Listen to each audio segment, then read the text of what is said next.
Okay, so let's get started.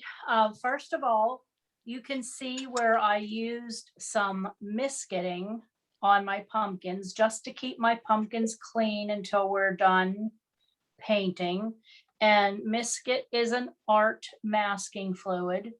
If you don't have any, or for your painting tonight, that's fine. You'll just have to be a little bit more careful and paint around your pumpkins in the field. But masking, watercolor masking agent is something that we use quite a bit. So if you plan on continuing with these watercolor classes in the future, you may want to invest in some Misket. We're also going to be using some table salt tonight. We're going to be using a plastic spoon tonight.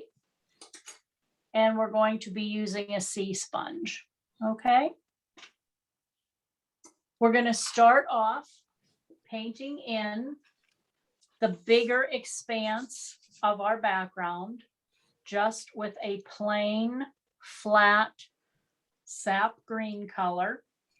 And then we're going to add in a little bit of yellow ochre to break up that flatness. We're going to add a little bit of burnt umber in this front area because that front area is where we're going to use the spoon to scratch out some straw.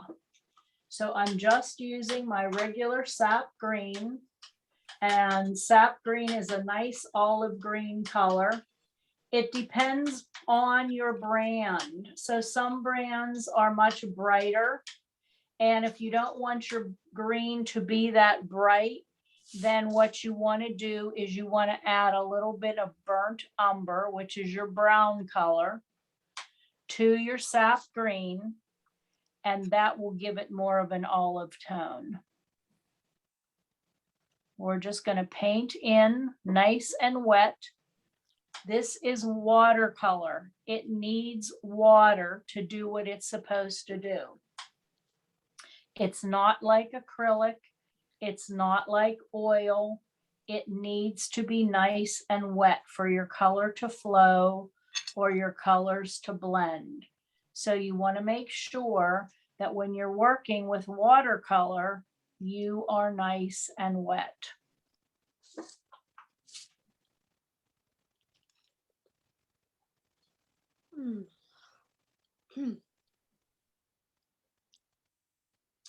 Now these are being recorded. So if you can't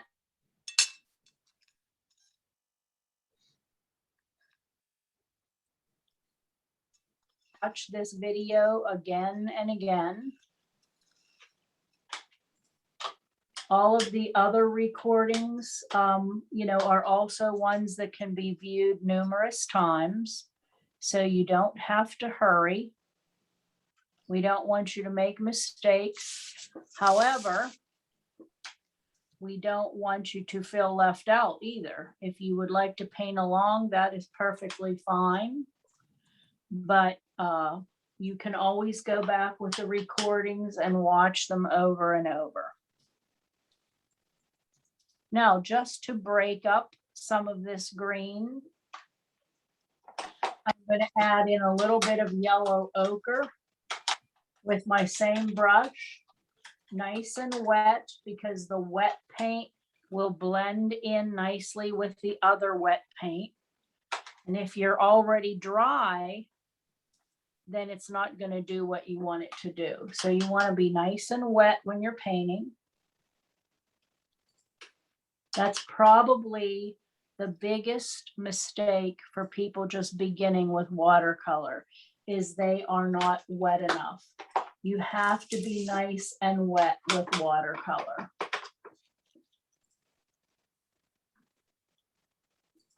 And the nice thing too about this Misket, you see how I can just paint over my pumpkins. I don't have to try to paint around them. And that Misket will keep them from getting painted on until I take the Misket off. I'm going to add in some more yellow ochre just to break up all of that green.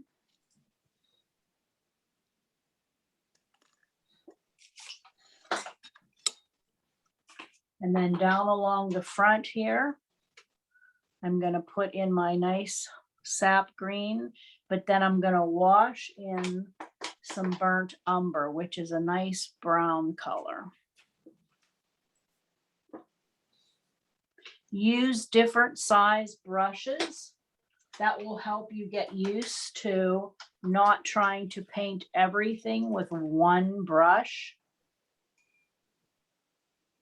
You will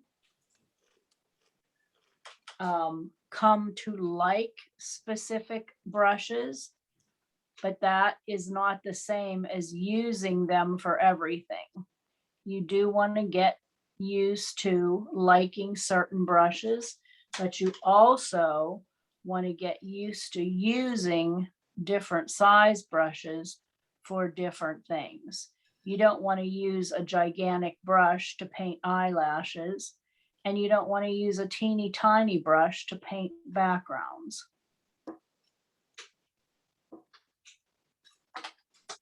Now I'm going to add in some of my burnt umber here in the front. And you'll see what that burnt umber will do then when we start to use our spoon. Now, the purpose of a spoon is to scratch out areas. So you don't want to use a spoon if you're painting someone's clothing, and you don't want to use a spoon if you're painting something that's going to be nice and smooth. But for something like straw, it's the perfect solution. The key to the spoon and scratching is that you get it at the appropriate time. If your paint is too wet, it won't scratch out. It'll just leave a dark mark on your paper. And then again, if your paint is too dry, it won't do anything because the paint is already dry. So the key is to watch your paint until it loses its shine. You can see that my paint is still very shiny. It's too wet to start to scratch. So you want to wait for it to lose its shine, but still be wet. That's what we call a matte finish. It's not shiny anymore. It's like a photo. You have your choice of a shiny finish or a matte finish, which is not shiny. We want to wait for that matte finish. When that becomes your the way your paper is, then you're going to hold your spoon with the rounded side up, because you're going to scratch out on the hollow part of your spoon. And you're just going to do exactly what I said. You're going to scratch. And you're going to scratch dry grass, straw. And of course, that straw is in all directions. It doesn't just grow straight up and down. It's laying flat from people walking on it. Some pieces are bigger, some pieces are shorter. Again, keep an eye on your surface. You want to make sure that you are at that matte finish. If you're too shiny, it won't work. So you don't want to be too shiny. And you see how we're scratching out this nice straw. You're basically pushing the paint out of the way with your spoon. You're moving it in all directions.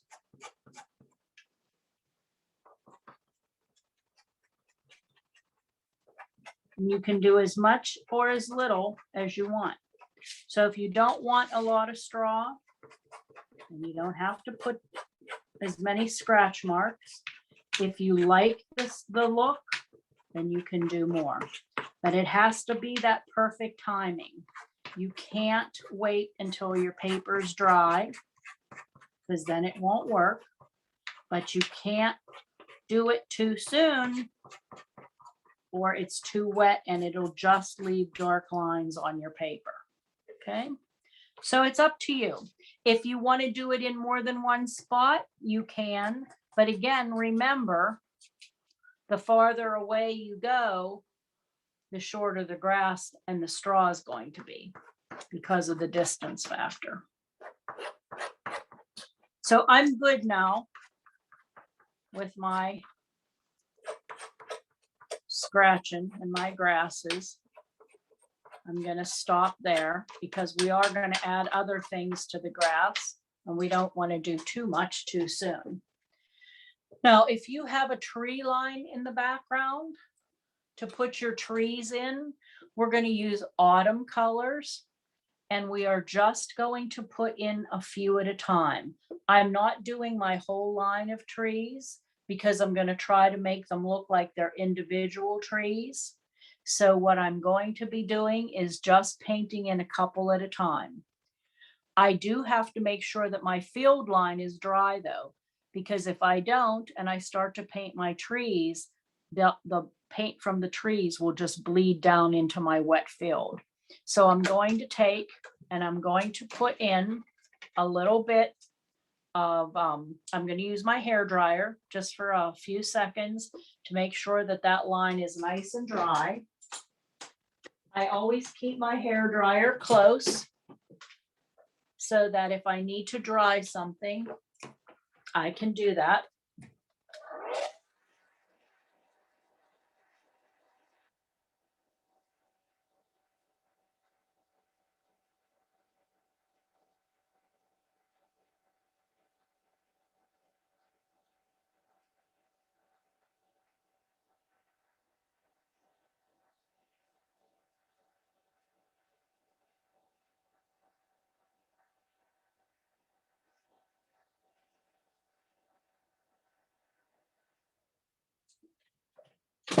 I'm going to start off with my sap green color. And then I'm going to add, I'm going to just do a tree here, section of tree there. I'm going to do another little section here.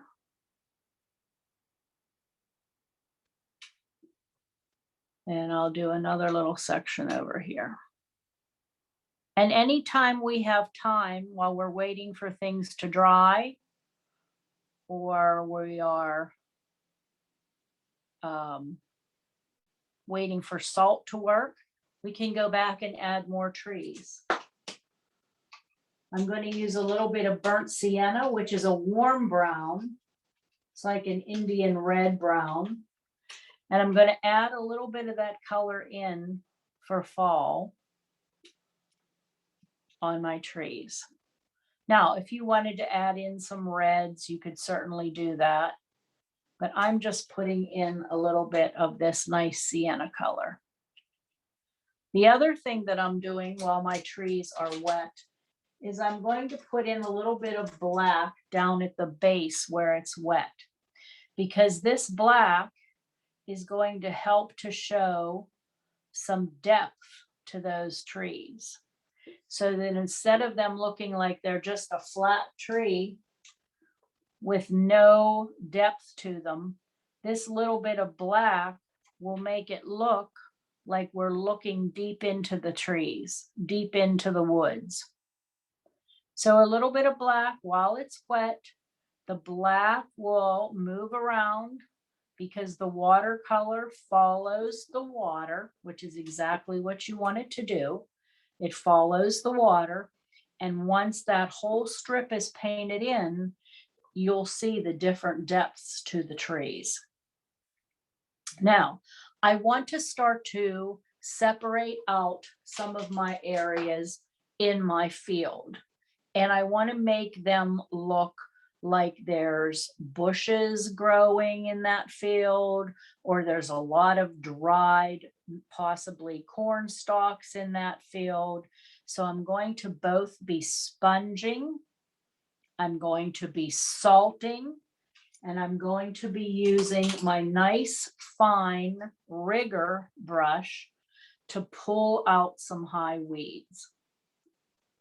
So we're going to start up here, nice and close to these big pumpkins first.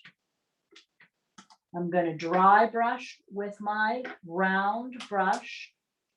I'm mixing a little bit of my burnt umber brown with a little bit of black to make it nice and dark. And I'm going to put that in down at the base here of my pumpkin.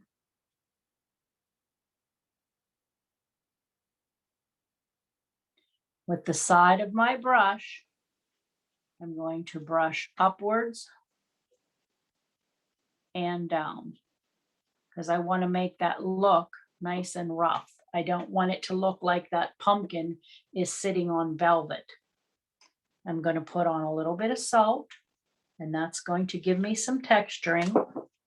And then I'm going to use my nice rigger brush, and I'm going to pull out some grasses.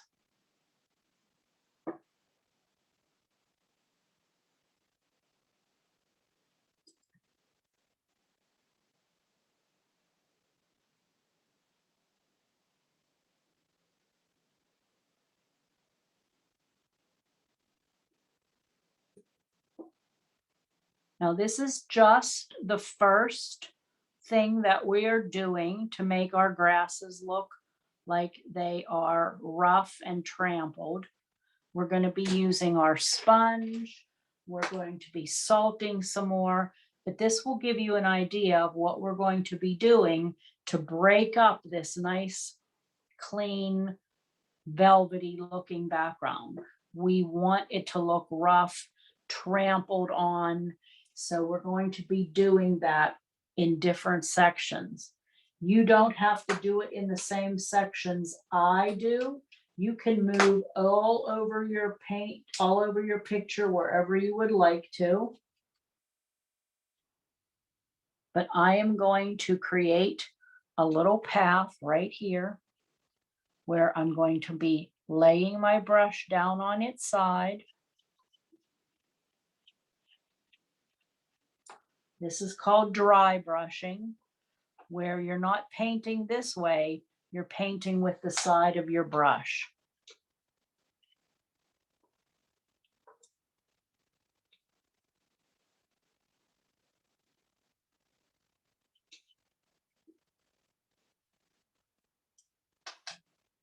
I'm creating a pathway.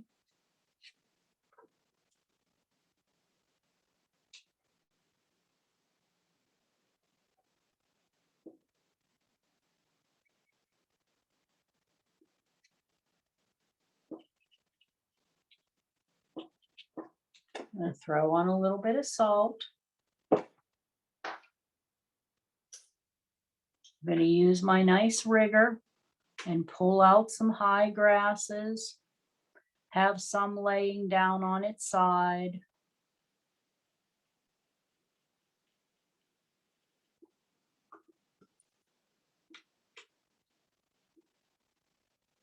You can also do what I call squiggling, where you are actually doodling with your paintbrush to make a lot of little different squiggle lines.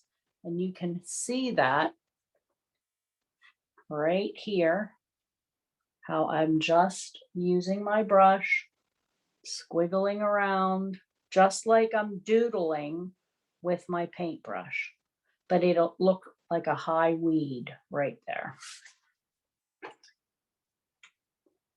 I'm going to do that all the way down my line here. This is like a field divider of weeds.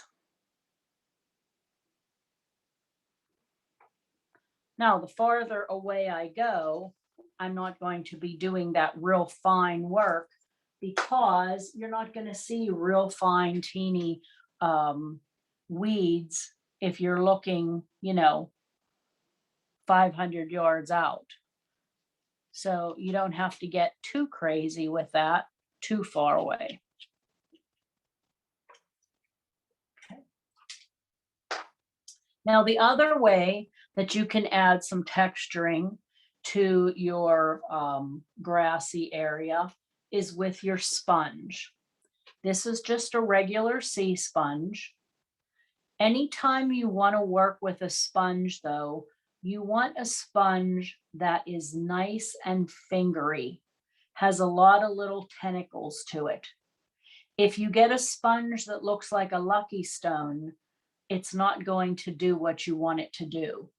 All that will do will be to give you perfectly even little circles everywhere you put it down. That's not the purpose of a sponge. You want this sponge to leave little markings wherever you are sponging. You also want to move your sponge as you go so that you don't have the exact same imprint all along your paper. You want to move it around, get different imprints. You always begin with a wet sponge, not necessarily a dripping wet sponge, but you want to wet your sponge, wring it out so that your sponge doesn't sop up all of your paint just trying to wet itself. So you want to wet your sponge, wring it out, and you don't have to immerse your entire sponge in your paint. If you immerse just the tips of your sponge in your paint, that's plenty, because that's all you really need to put down on your paper. And wherever you want to sponge, you are going to lightly put your sponge down, move your sponge around, and it will give you these nice, wonderful sponge markings that look like hedges or a bush. And then with your brush, you can go ahead in and add a little bit more nice wet paint that will follow the wetness of your sponge. And it'll give you different values of your paint without you even having to paint again, because your paint is following the liquid that your sponge already put down. And then, of course, if you want to, you can salt again in some of the areas where your sponging is. You can also use your rigger brush and continue to pull out some high grasses. You can have them laying flat as if they've already been trampled over.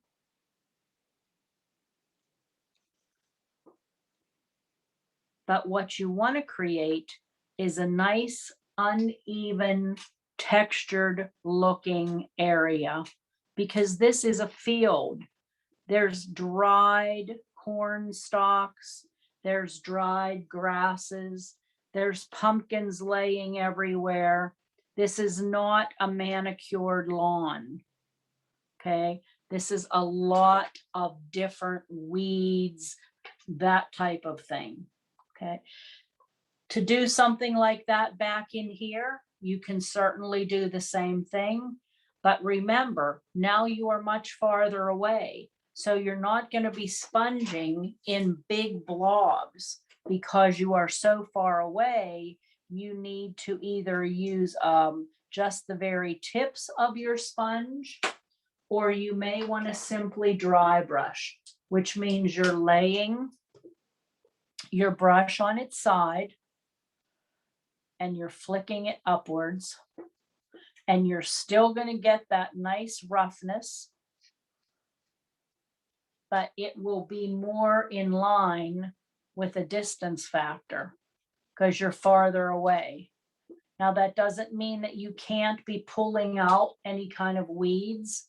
You certainly can. And you would still just use your rigger to pull out some grasses. But again, now your grasses aren't going to be near as high as they would up here. If you make the same grasses back here that high, then in reality, those grasses should be about 11 feet tall. And that's not possible. So you want to make your grasses smaller. Doesn't necessarily mean you can't have any, but you want them to be smaller. Okay, we're going to move away from our grasses for a little bit. We're going to dry this really well because I'm going to start to paint in a couple of my pumpkins so that you can see how we're going to be working on those. So we're just going to dry the grass that we have done so far to make sure it's nice and dry so we can move on.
Now, when we paint our pumpkins, the picture that I sent out had some white pumpkins.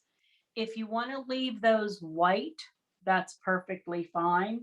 However, I'm not leaving them as white as my paper.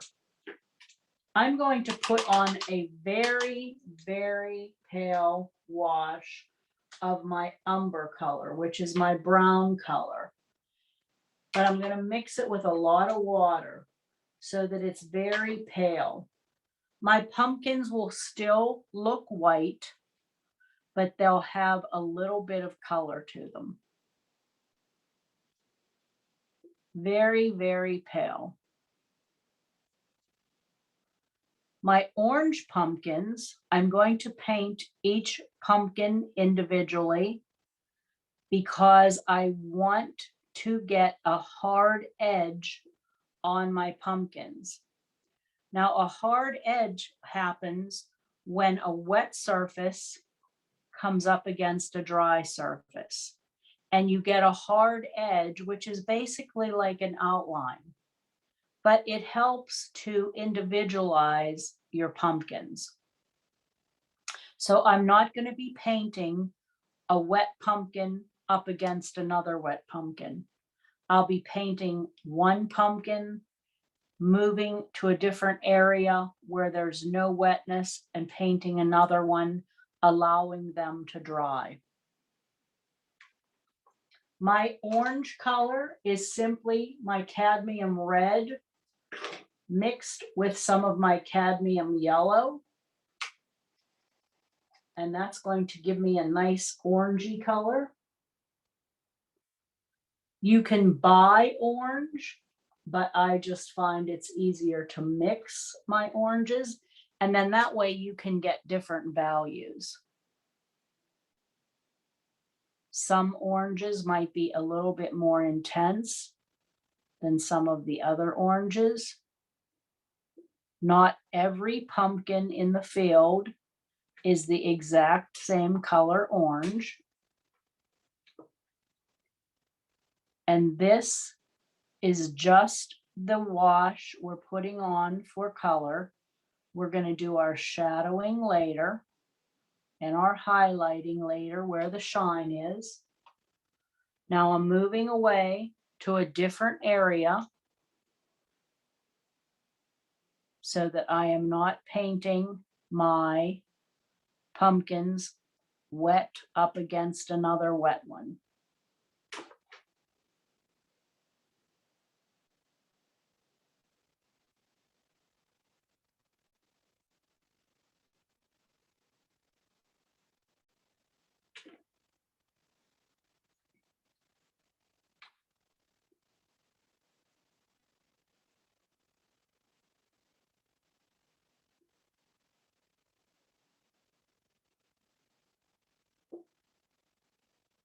I can't even believe that Friday is October. So this picture is probably pretty appropriate for this time of year, even though I can hardly believe it's that late in the year already.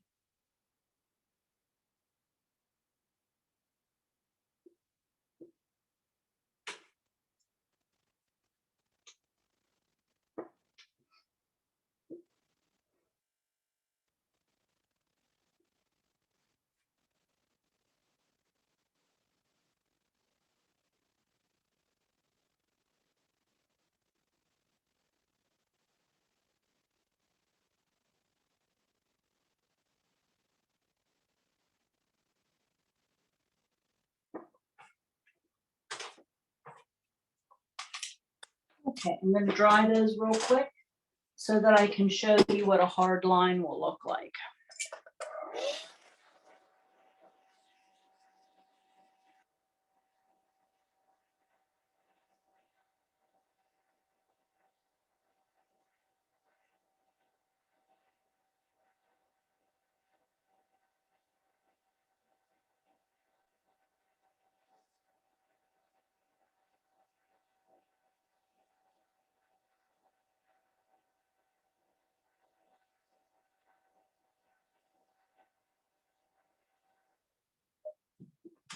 Okay, so now this pumpkin is dry. So if I want to put another pumpkin right up against that one, I can. But because that one is dry and I'm touching it with wet paint, I am touching the wet up against the dry. I'm actually painting the edge of that pumpkin twice, because I painted it once with the original color, and now I've painted it again because it's impossible not to touch the edge without painting it again. So now you have what's called a hard edge on your pumpkins. And if you look, it looks like I've outlined them, but I really haven't. It's just called that hard edge, and that's created when you put wet paint up against your dry paint. If I would have put wet against wet, they would have just both blended together and there would have been no distinction. And even though shadowing them later will give me some distinction, doing it painting this way, wet against dry, helps to separate out your pumpkins. So now I can continue to do a couple more pumpkins because everything seems to be dry now. I'm going to do a couple more of my yellow pumpkin or my orange pumpkins. And then we're going to go back to the field for a little bit. And we'll probably go back to our tree line for a little bit also.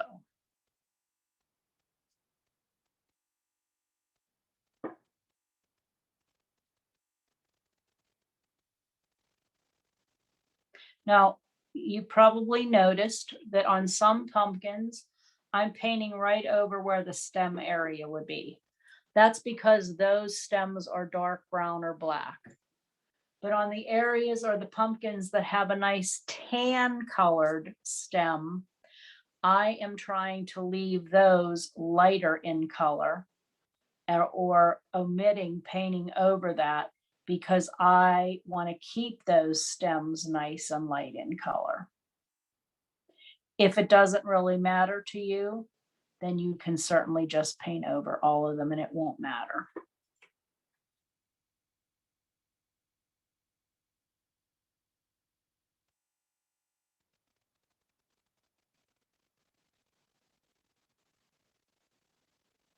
Okay, while these pumpkins are drying, I'm going to go ahead and go back to my field. I want to do a little bit more sponging around these pumpkins to fill in some deeper areas around those pumpkins so that they will show up nice and crisp up against the darker background. You can do any way you want. You can simply paint in tall grasses. You can dry brush, meaning you're laying your brush on its side and dragging it forward or upwards.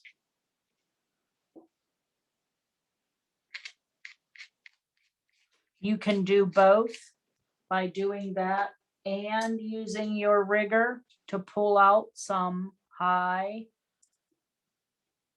grasses. You could even, if you wanted to, repaint an area and re-scratch some out with your spoon. And then, of course, last but not least, you can go in and you can re-sponge.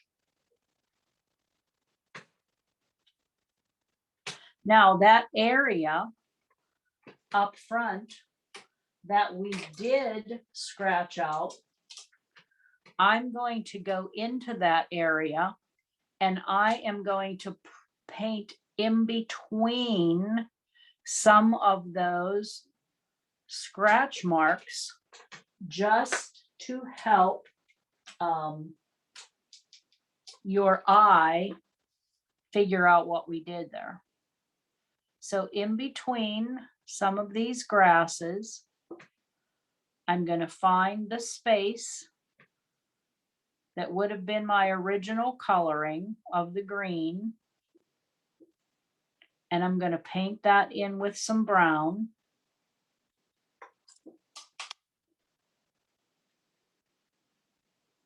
And what that's going to do is that's going to help to separate out some of all of this scratching. Because even though it looks like laid down grasses, you know what that is. It makes it look just slightly neater when you start to paint in some of those areas. Not so much neater, but you can tell what it is easier.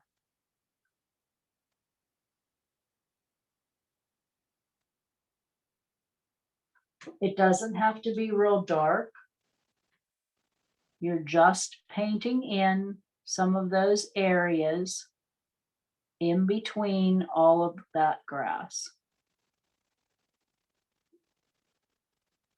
It just makes it look like there are some spots that even though there's a lot of straw, it's not compressed everywhere.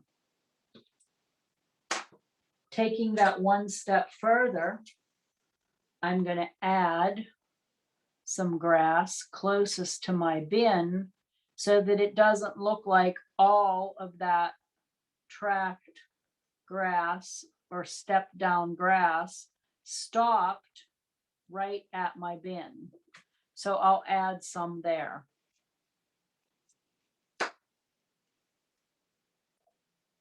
I'm going to go back into my grass up here, back in the back here. And I'm going to add some dry brushing because that's off in the distance.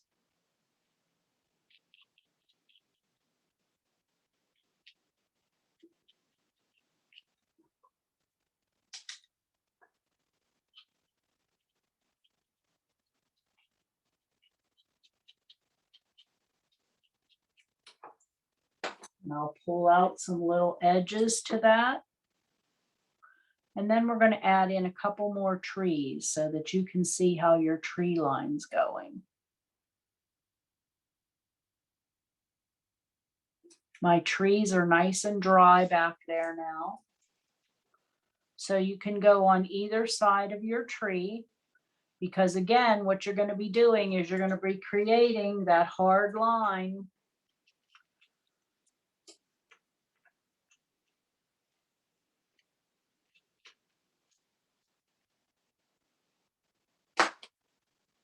So I'm going to paint in my couple trees again with some green.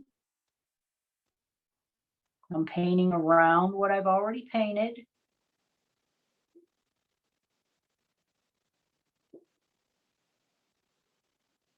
I'm going to add in that little bit of sienna to give it that fall color.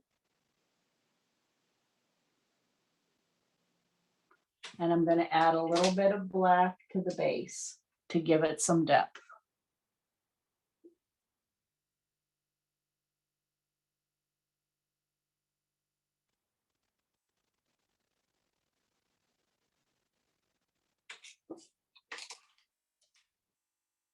And I'll do another one on this side where it's nice and dry.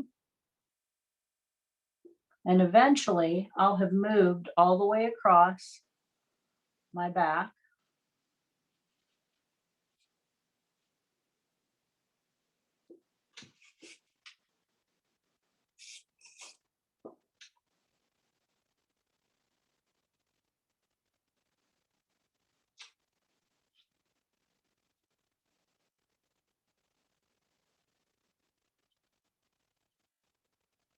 Painting it in first with my green, adding that little bit of fall color to it.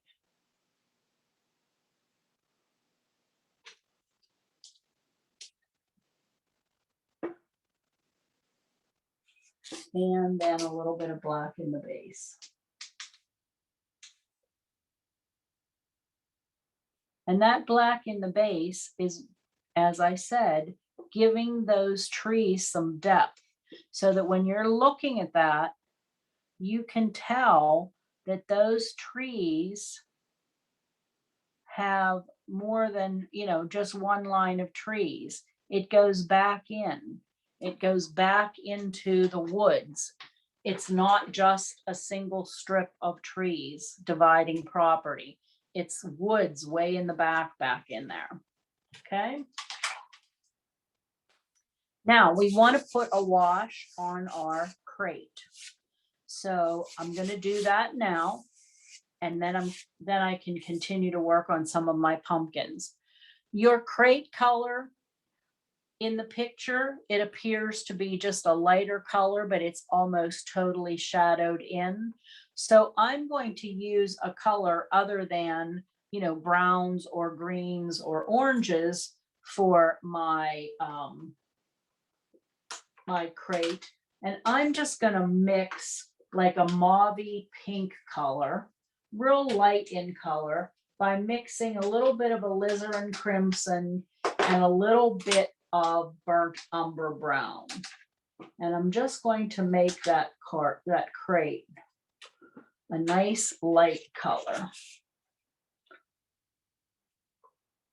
I don't want to get real dark.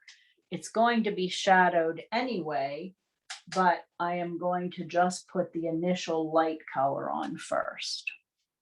So this is just a light mauve color. And I am just using a little bit of alizarin crimson, a little bit of burnt umber, and a little bit of,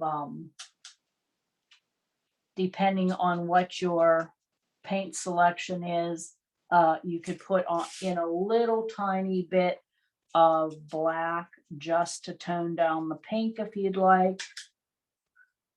But again, that's up to you. You could make it a light blue color.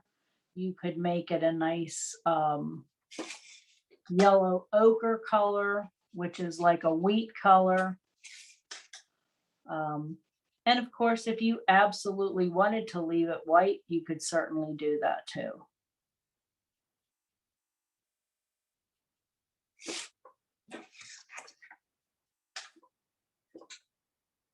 You want to always, when you are working, painting a big surface, a big expanse of a surface, you want to make sure that you work nice and wet. You don't want things drying on you before you get done painting them, because then you'll be able to see all of your paint lines that you made with your brush. You don't want to do that. You don't want to see all of those lines. So by painting quickly and nice and wet, your wet paint just blends into each other and you won't see your brush strokes. But if you don't work wet enough and you're not really fast at painting, then you're going to be able to see all of your paint lines, which you don't want to do that. You don't want to see your paint lines. Even though it's going to have a shadow over almost the entire thing, you still want to get into the habit of painting nice and wet. It's watercolor. Remember that. Watercolor, nice and wet and watery. Okay, so now I have my nice light crate. It is going to get a shadow put on it, and we'll do that in a little bit. But now I want to go back in and I want to try to finish up my pumpkins.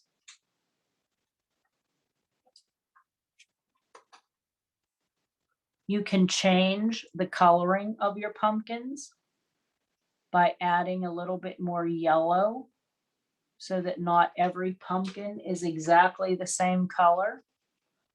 Or you can keep your same color and just add a little bit of water to your mix. That will make your color not as intense. It'll still be basically the same color, but the intensity of it will be lessened.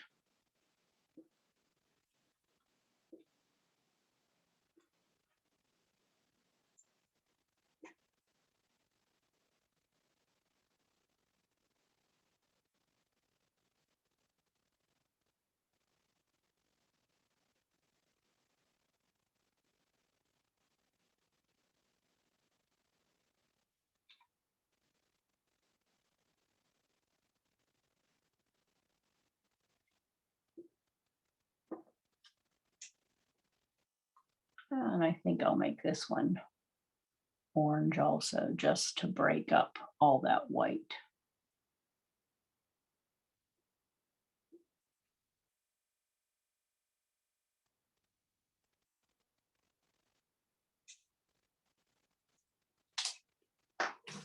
Now, the other thing that I'm going to do is to break up some of all of this perfect green over here.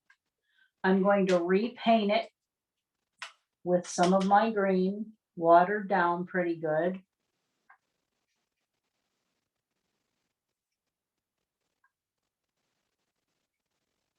And instead of trying to sponge it, or instead of trying to use my rigger and make high grasses, I'm just going to repaint it a little bit along the side here.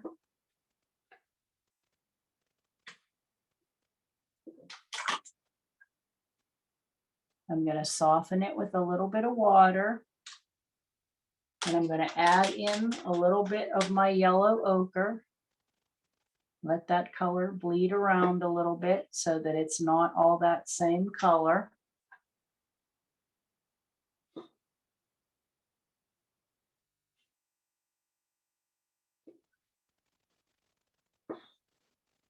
And then I'm going to just throw a little bit of salt on it.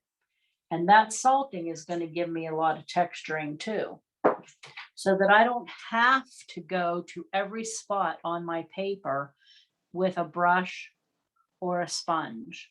You don't have to. Sometimes it's simple enough to just put a wash of color on. I'll pick out an area right in here. I'll add a little bit of my umber color. I'll take plain water, rinse my brush, and with plain water, I'll just soften those edges.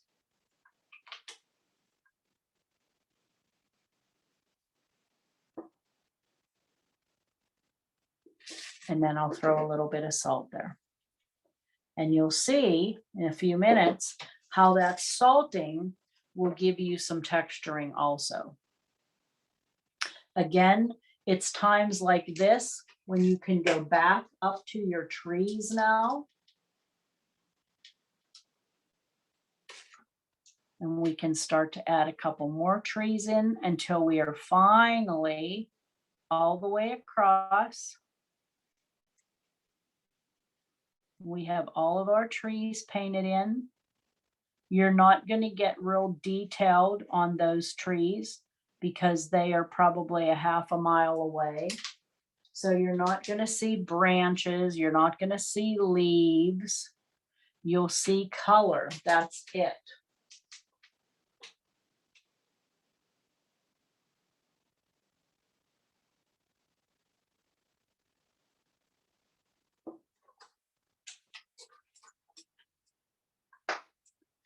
Okay. I'm going to dry everything again really well. And then I'm going to show you how we're going to start to shadow our pumpkins before we shadow our box.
Now, the key to our pumpkins is going to be in the shadowing, because that's what's going to help to form the shape of these pumpkins.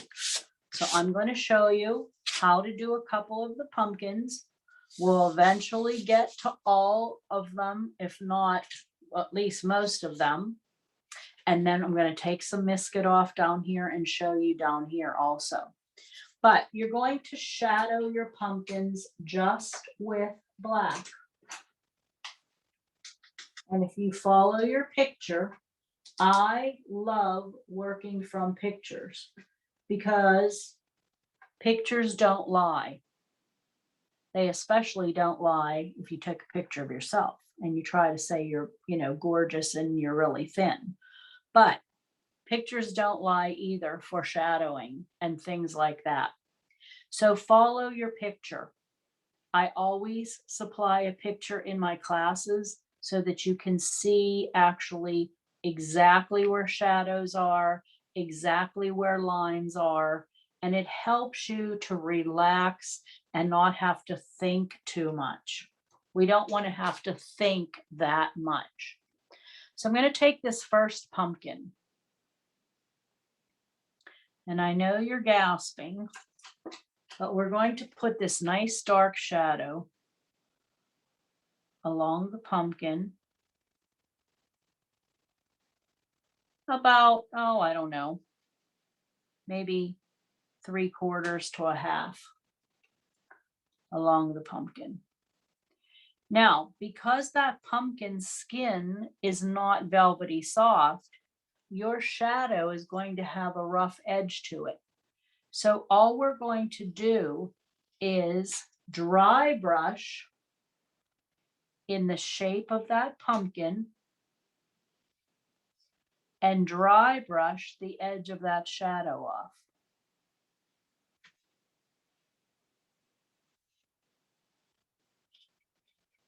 You formed the shape to your pumpkin. The only thing that we'll add later is with our little rigger, and we'll go ahead and put in some of the actual pumpkin lines, the ones that you can see.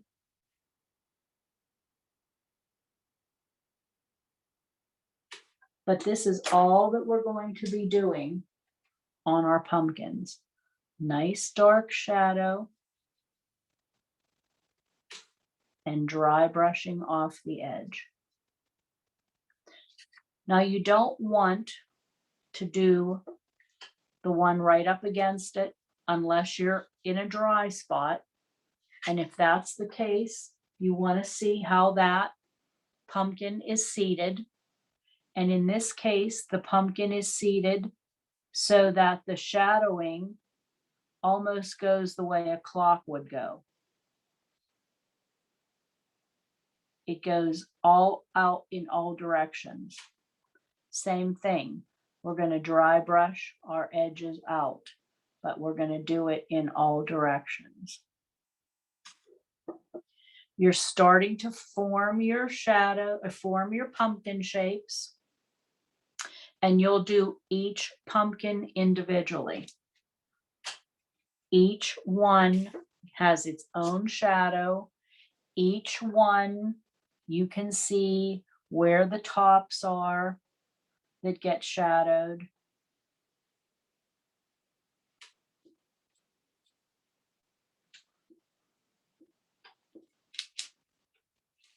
And they get shadowed down the side.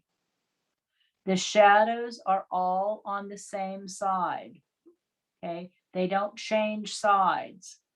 Your shadow is coming because your light source is coming from the left. So if your light source is coming from the left, your shadows are going to be on the right. And you can see already how you're forming your pumpkins. Each individual pumpkin will have a shadow. Same with your crate. I'm going to do my shadowing section by section so that I can form hard lines. My shadow, again, is just watered down black. But if you look at your picture, you'll see there are some places on the top of the crate that are not shadowed because the sun is shining there.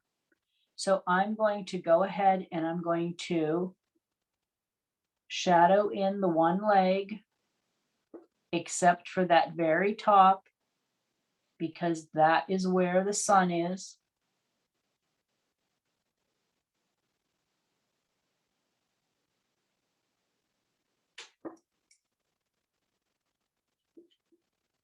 I will allow this leg to dry before I move into the next section And then that will create a hard line right there that will help to separate everything out for me. It'll just make it a lot easier because you will be able to see exactly where my lines should be without having to go back in and maybe draw those lines or paint those lines. It's all going to be done for me.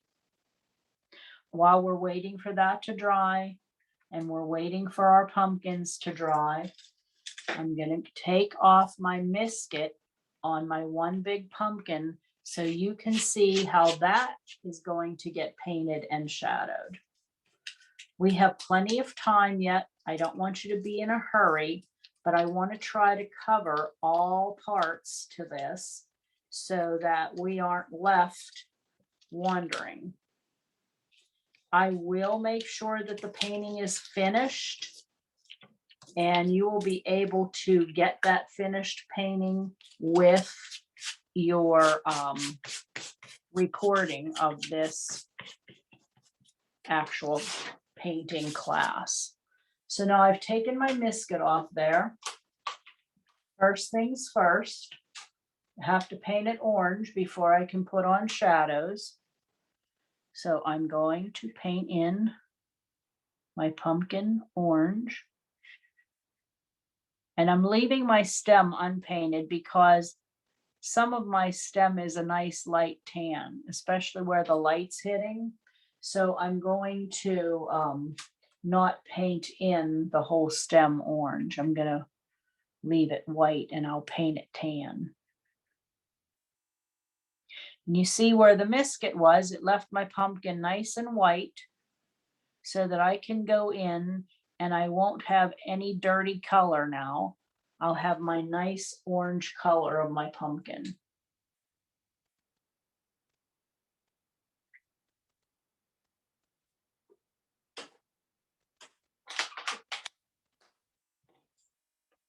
Let's dry them nice and quick so we can put our shadow in there so you can see what your pumpkin will look like shadowed.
Okay. Now we have this nice big boy painted in. I went ahead and quickly painted my stem in with some burnt umber. And now I'm going to put my shadow on. Again, my light source is coming from the left. So the left side of my pumpkin will not be shadowed, but the right side of my pumpkin will be.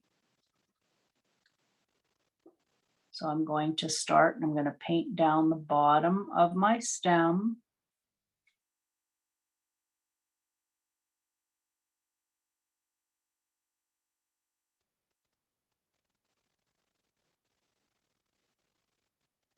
Top to my pumpkin there.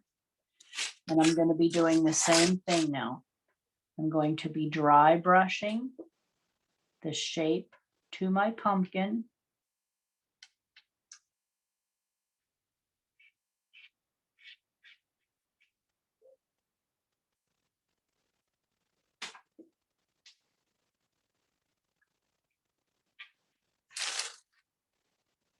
Now painting around my grass a little bit. Now I'll use my rigger to go ahead and paint in some of those lines.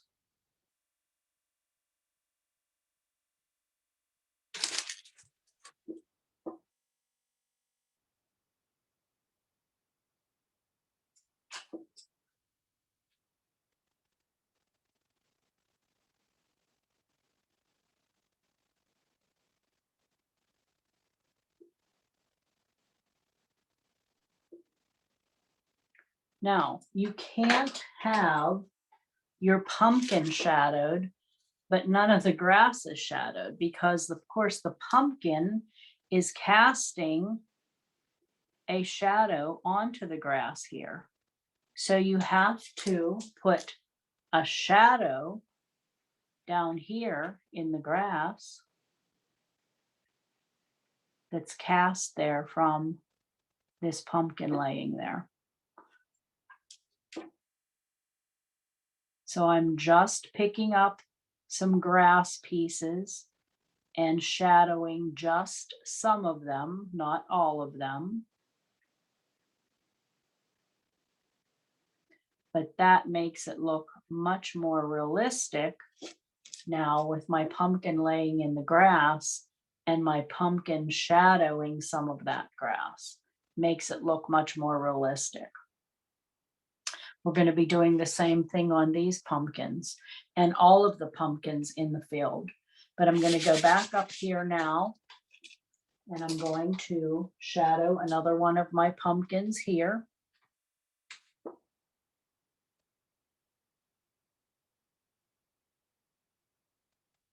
Again, you have to keep remembering where your light source is. Your light source is coming in from the left, so that means that the right side of your pumpkin is shadowed.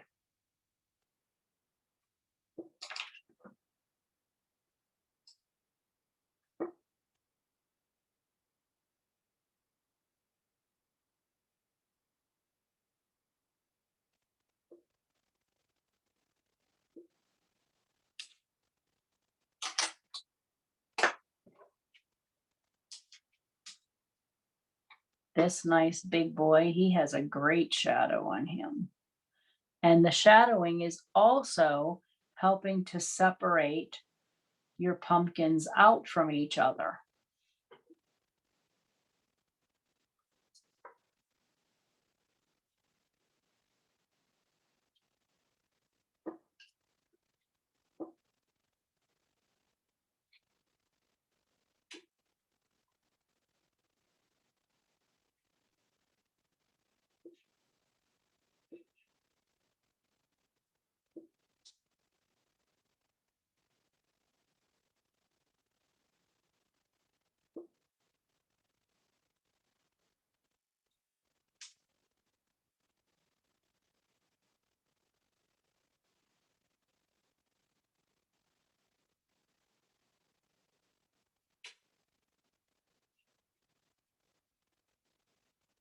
So my light source, I'm still having my light on the left, shadows on the right.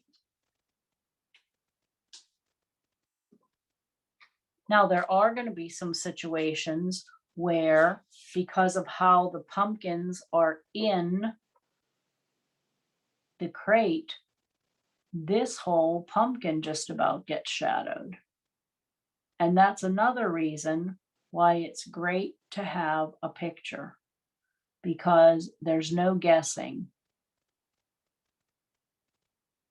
Your picture will tell you, yes, that whole thing is shadowed, or yes, this whole pumpkin is shadowed. And you'll just know that simply because You can look at the picture and see that.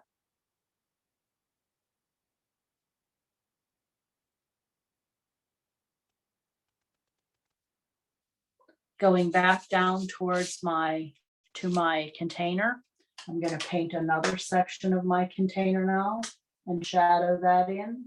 Same thing, my nice watered down black.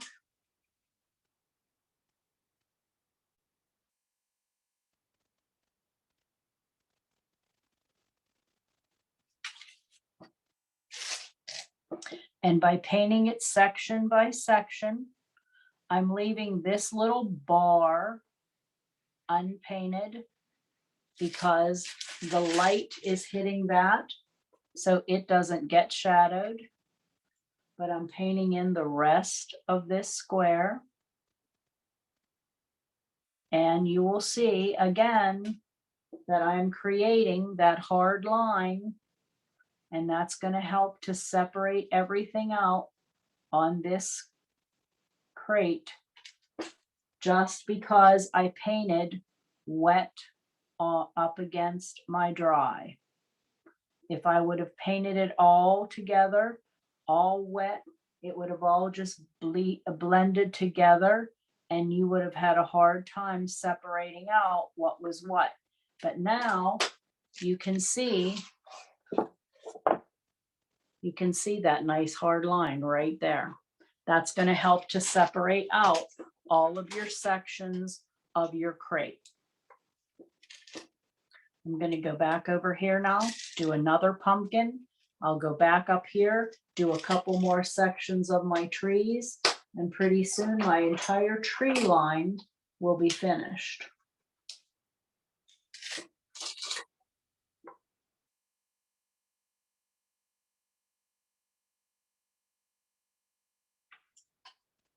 Now, you certainly could have used other colors on your tree line. If you wanted to make them yellow instead of sienna, you could have made them yellow for your fall color. It depended on what kind of trees they were or what you wanted them to be. I like sienna as a fall color. I use that quite a bit when I'm doing fall scenes. But there's certainly nothing wrong with yellow either.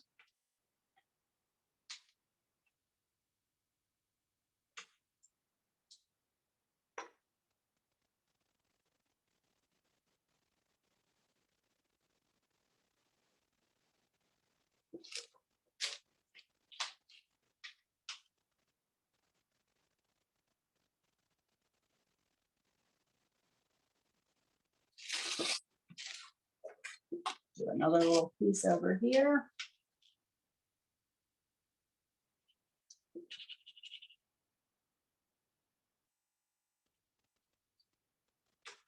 And another piece in between. And that way, then I'll only have one piece left to do to finish off my tree line.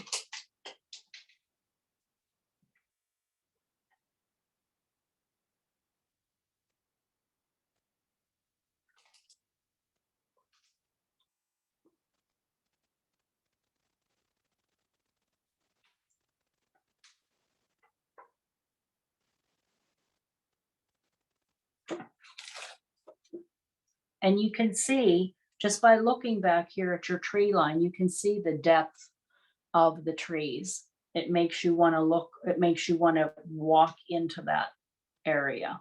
You can see the roughness in your field. To show more roughness, again, you can continue to sponge, you can continue to paint and salt, you can continue to dry brush. You can simply dry brush and do no more. If you want it to be just dry brushed, you can just lay your brush on its side and drag it across your greenery.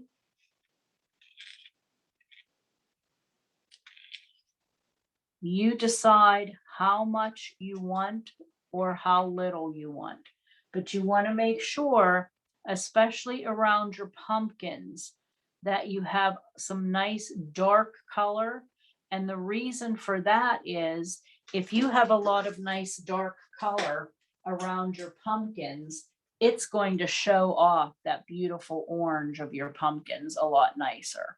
So you want to try to keep the areas around your pumpkins nice and dark. And especially too, they have pumpkins laying in the field on top of crumpled corn stalks and stuff. They're not laying in perfectly mowed grass.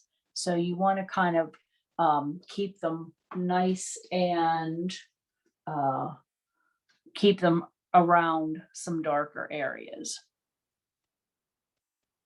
Okay, so let's go ahead and take off a little bit more Misket over here now. It just rubs off with your finger. If you're having trouble getting your Misket off, Misket does get old. So if it doesn't want to come off nice and easy for you, it could be that it's old. You should keep or store your Misket in a nice cool area. If you leave your art bag in your car all summer, that's probably not a good thing for your Misket. So you want to make sure that you have it in a cool place. All right, so I'm going to go ahead and paint in my one pumpkin.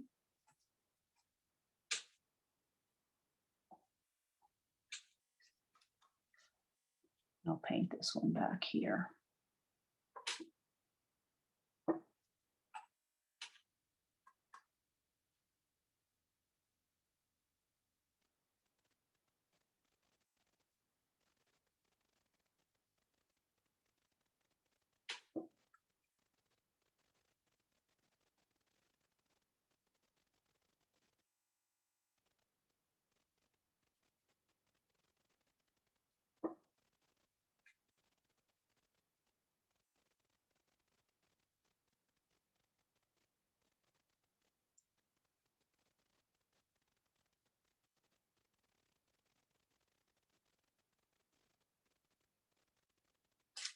And while that's drying, I'll go back up here, shadow another pumpkin.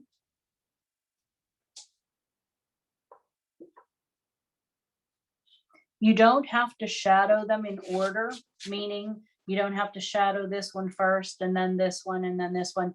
You can hop all over shadowing. The important thing is that you have them painted in before your shadow. So, you don't want to be trying to shadow something that you don't even have your orange on yet.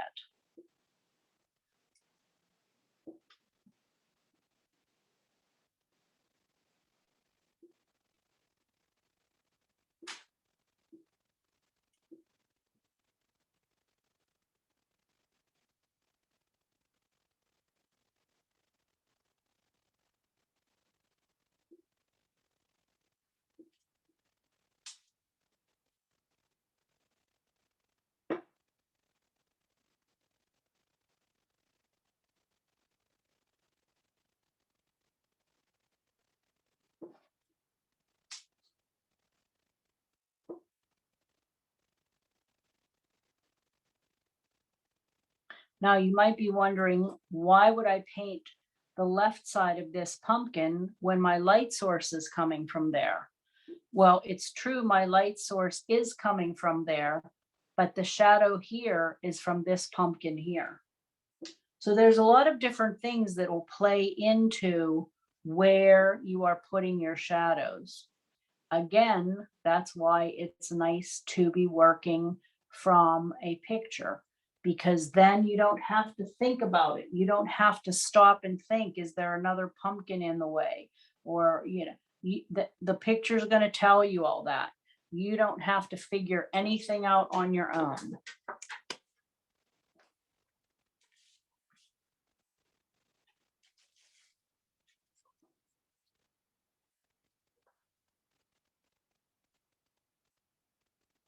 This rim on top is not shadowed, and it's not shadowed because the light is hitting that rim.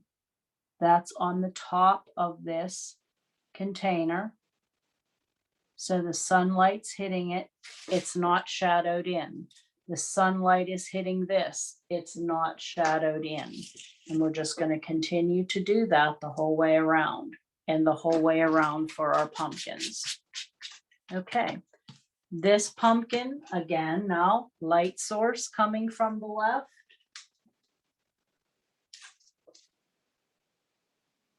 Right hand side gets a nice shadow on it.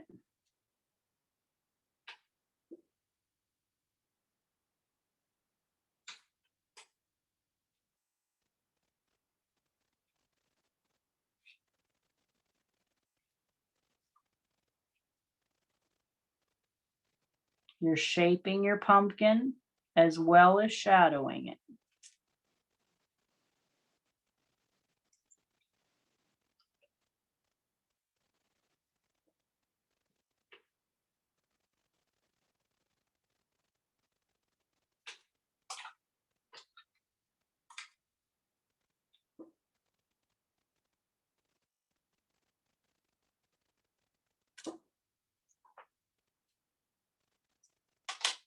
And we're also going to put a little bit of shadow out in here because that is going to be the shadow from this pumpkin in the grass.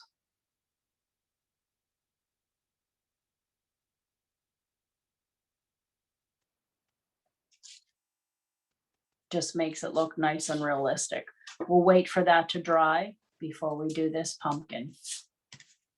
Now, all of these little pumpkins back in the field, you are not going to see a very distinctive shadow like you would on this one because they are way back here in the field. So we're going to dry this really good.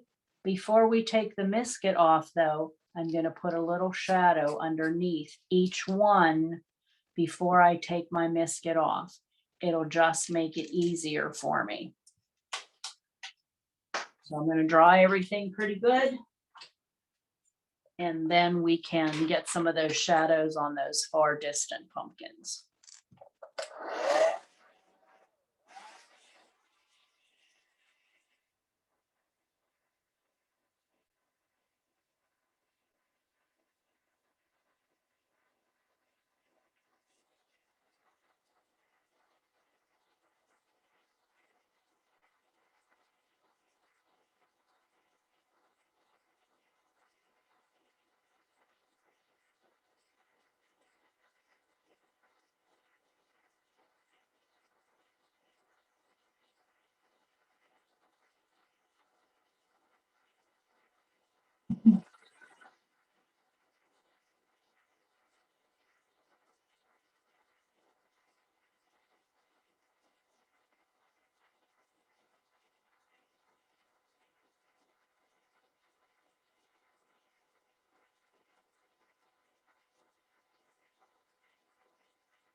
Okay, so get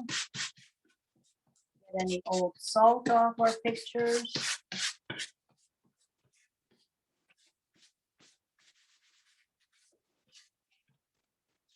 And just with my small brush, I'm going to take my black And I'm just going to go underneath and put a shadow underneath all of my pumpkins in the field,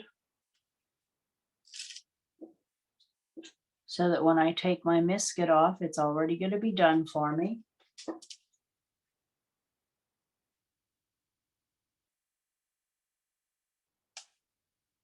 We're still going to have to shadow the pumpkin, but at least the pumpkin under the pumpkin will be done.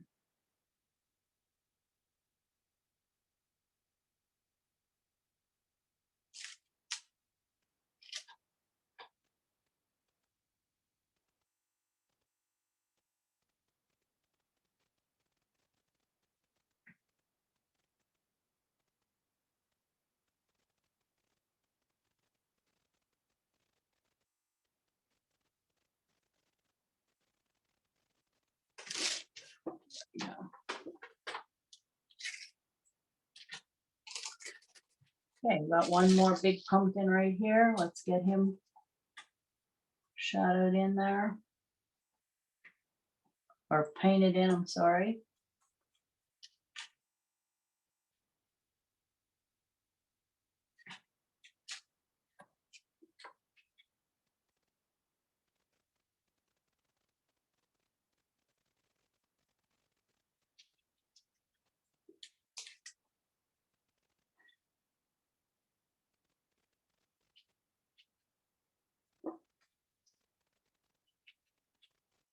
You still there, Mark?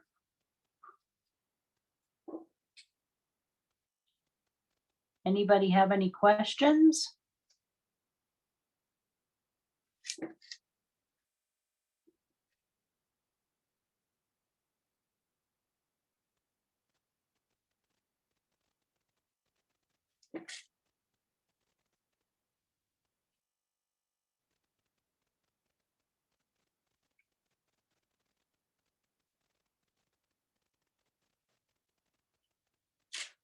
Okay.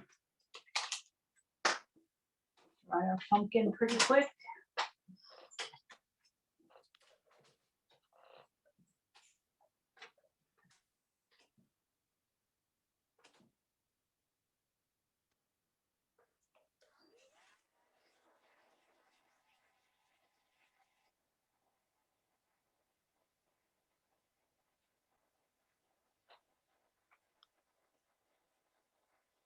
You said about questions, Marci. I was going to say, how did you, that stem on the pumpkin you're drawing now, it looked so perfect, but that all comes from experience, right?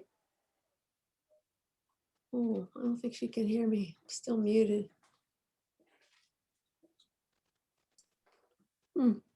Anybody have any questions? Okay, we're gonna finish painting in this shadow. Nancy, I don't think you're muted. I don't know if Marci heard me. Was I? I did not. Go ahead. I had the hair dryer on. Tell me again. Oh, that was why. I just said on that pumpkin you're working on now, that stem looks like so perfect. But that comes, I mean, so quickly. I was just watching. It comes from experience though, right? It does. And that's why, you should never get discouraged when you're painting. You have to realize, number one, I do paint fast, but more than that, I have been doing this for over 30 years. So, if your picture doesn't look exactly like mine, it shouldn't unless you've been painting a long time. Don't get discouraged. You also want to create and develop your own style. You don't want to be painting and have your stuff look exactly like someone else's. But again, I've been doing this a very long time, so I'm used to working quickly. I'm used to working fast. And that's just how I work. Don't be discouraged by any means. Take your time. Some people, when they do their paintings, they work on them for weeks, months. I'm not one of those. I like to get mine done quickly. However, that doesn't mean that that's correct either. It's all in what you want, how you want to do it, how you want it to look. And if it takes you a long time to do it, it doesn't matter. You can take as long as you want, to do things, as long as you're happy with the end result. That's the key. We're going to go now and we're going to do another section here of our crate.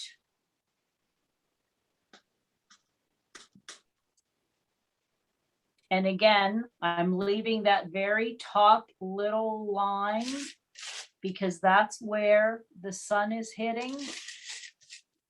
Now, as we get further away or further down to the right, I will paint in a little bit of that because that will show an area where the pumpkin is overhanging that little rim. So it's okay to have some of it painted, but you want to have most of this rim left because the light is hitting on it. We're going to continue to do these sections. I'm going to continue to paint in my shadows on my pumpkins, and I'm going to do my very last section of my forest. I'm going to start to do some of these pumpkins also. And the very last thing that we're going to do, and I'm going to do it, soon, just because of the time factor, is I'm going to show you, because not only do we have shadows on our pumpkins, but especially on the orange pumpkins, we have highlights. And that's where the light is shining on these pumpkins. So I'm just going to do a couple things here. These are the vents in this. So I'm putting my vents in and I'm following my picture. That's all you have to do. If you follow your picture, you'll see where all those vent lines are. If you follow your picture, you'll see where all of your pumpkins should be shadowed.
I think these pumpkins look so real, but the thing that makes them look so real is the shadowing. Otherwise, what you basically have are orange balls. They have no distinctive shape to them other than that they're round. But when you start to put these shadows on, the shadows make all the difference in the world.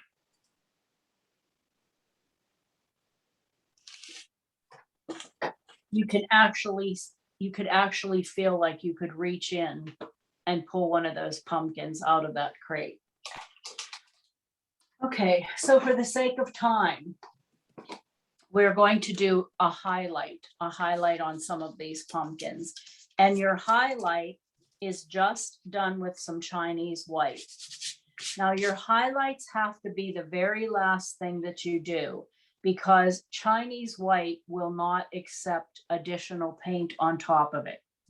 So once you put your white on, then you really can't be putting additional washes of paint over that white, because all that will do is it will mix in with the color and give you a watered down, wash of your color. So if you try to wash red over it, you're going to get pink. If you try to wash black over it, you're going to get gray. So white, your Chinese white has to be the very last thing that you do. So I'm going to put a little bit of my Chinese white now on my pumpkin here.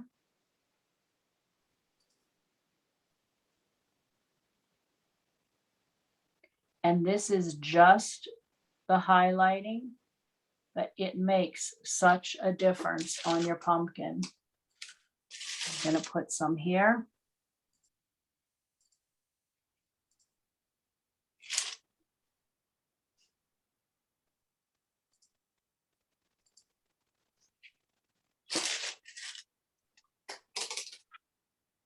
And again, you want to make sure that everything is done before you would try to put any of your white highlights on. But you can see what a difference that little bit of a white highlight makes on your orange pumpkin here. And when I put that same little bit right here.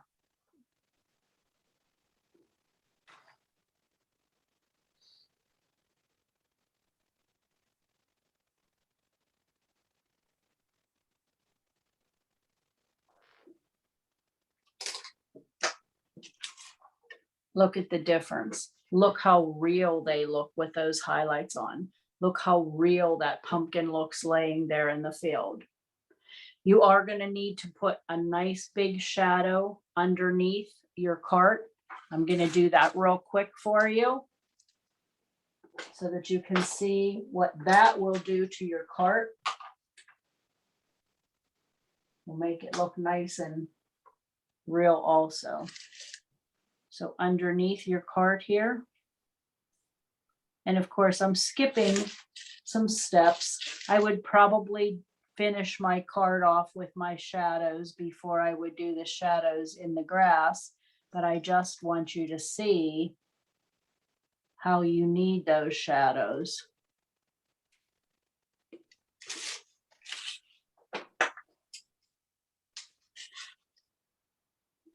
And you're going to pull them down into your grass because you want to make it look like some of the grass has been shadowed, as well as underneath your cart there.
You have to make it rough on the top and on the bottom, because, you know, the grass is growing and laying flat here too.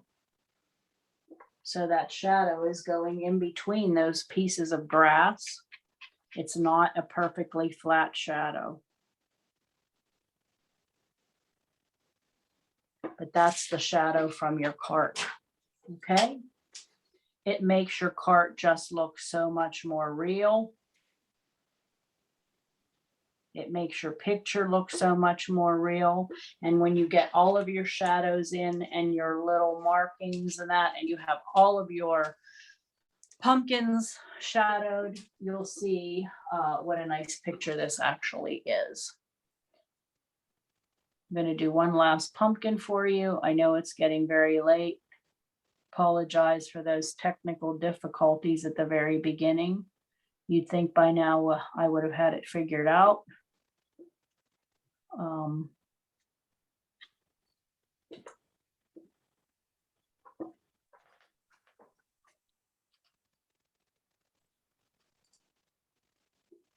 Mark and Marcy, while Marcy's finishing there, I'd like to say how pleased Monroe Public Library and Monroe Arts Council are with this series.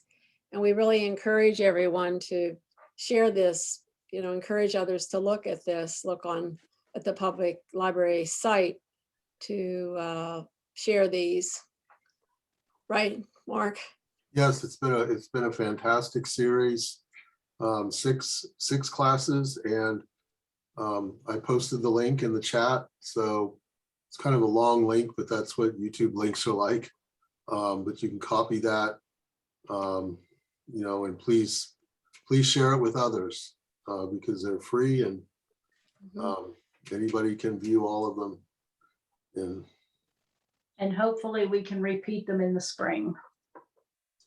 Hopefully we'll start the series again next year, and with some new topics. But this has been an absolutely great series.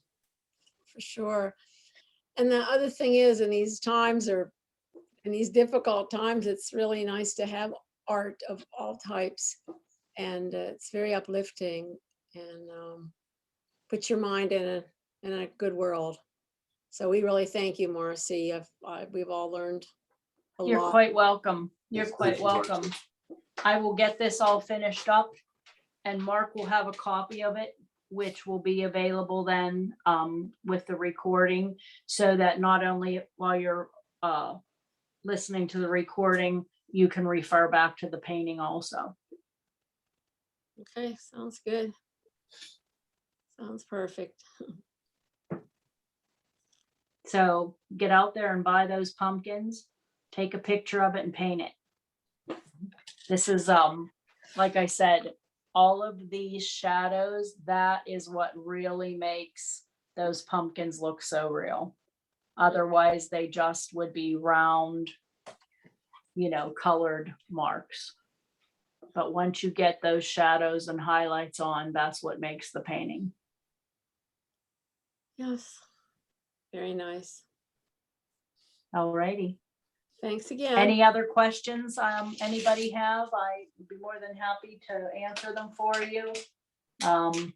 If you can't think of anything right now, you can certainly go through the library, and Mark can forward anything to me, or forward my email address, and I can answer any questions for you. Just let me know, because this should be something fun for you to do. You don't want to be stressed. You don't want to be, you know, you want this to be an enjoyable experience. And if you have to be stressed, then it's not what you're looking for. You want to look for something stress-free. And if doing it in your own time with the video will help you to achieve that, then that's the way you want to go. Okay. But otherwise, you're more than welcome to paint along with our series when we do it again. And hope you enjoyed it. Have a good night. Thank you. Thanks, Marcy. Okay, take care.